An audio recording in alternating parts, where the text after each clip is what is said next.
பிரதமர் நரேந்திர மோடி கோயம்புத்தூரில் தரையிறங்க தயாராகி வரும் நிலையில் தமிழக முதல்வர் மு.க.ஸ்டாலின் அவருக்கு முக்கியமான கோரிக்கைகள் அடங்கிய பட்டியலை அனுப்பியுள்ளார்.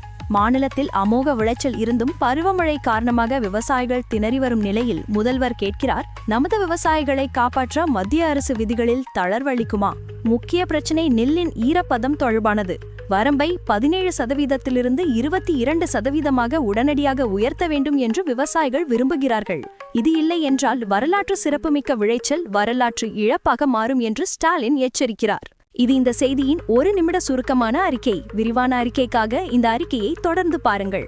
நவம்பர் 18, 2025 அன்று பிரதமர் நரேந்திர மோடியின் திட்டமிடப்பட்ட கோயம்புத்தூர் வருகைக்கு ஒரு நாள் முன்னதாக தமிழக முதல்வர் மு.க.ஸ்டாலின் மாநில விவசாயிகளின் கவலைகளை மிக உயர்ந்த மட்டத்திற்கு கொண்டு சென்றார். திங்களன்று எழுதப்பட்ட அதிகாரப்பூர்வ கடிதத்தில் நெல் கொள்முதல்வு தொடர்பாக மத்திய அரசு உடனடியாக தலையிட வேண்டும் என்று ஸ்டாலின் வலியுறுத்தினார். இதன் பின்னணி முக்கியமானது. தமிழகத்தில் இந்த குறுவை பருவத்தில் அமோக விளைச்சல் காணப்படுகிறது. இருப்பினும் வடகிழக்கு பருவமழை கனமழையை கொண்டு வந்துள்ளது. இது அறுவடை